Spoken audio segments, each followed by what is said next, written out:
This is a true story that happened to my cousin and me a few years ago. I was around 13 or 15 at the time, and he was about 16 or 17. My cousin has always had a strange sensitivity to the paranormal, a heavy energy, almost like a medium.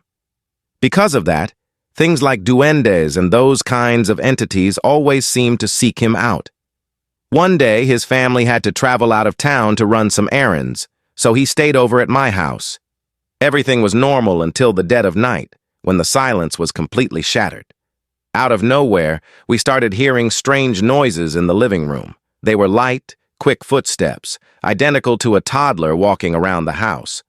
My cousin and I froze, staring at each other in the dark, barely daring to breathe.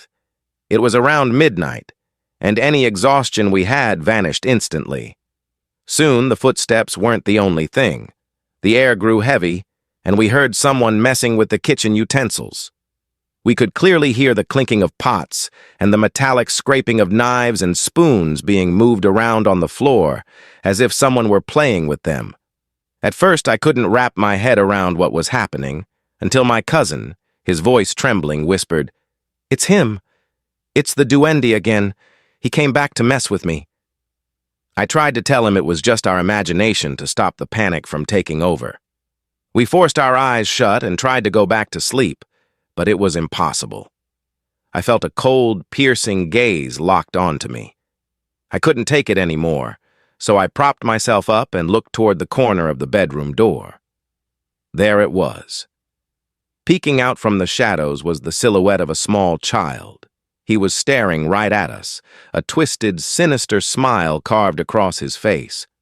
Suddenly, the creature started darting back and forth across the doorway, hiding and peeking back out, as if playing a sick, twisted game of hide-and-seek with us. My cousin tried to stay calm since he'd been through similar encounters before, but the terror became unbearable as the activity escalated. Desperate, we pulled the blankets over our heads, hiding like helpless kids. That's when we heard the floorboards creak. That thing had just walked into our room. It stood right at the foot of our bed.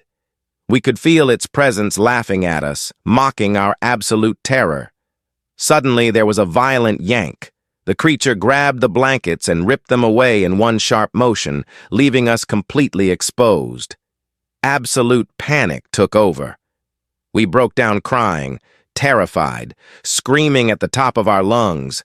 In response to our screams, the entity bolted, sprinting out of the room and toward the outside of the house, vanishing into the darkness. By the time we could even react, the nightmare was over, but the dread lingered.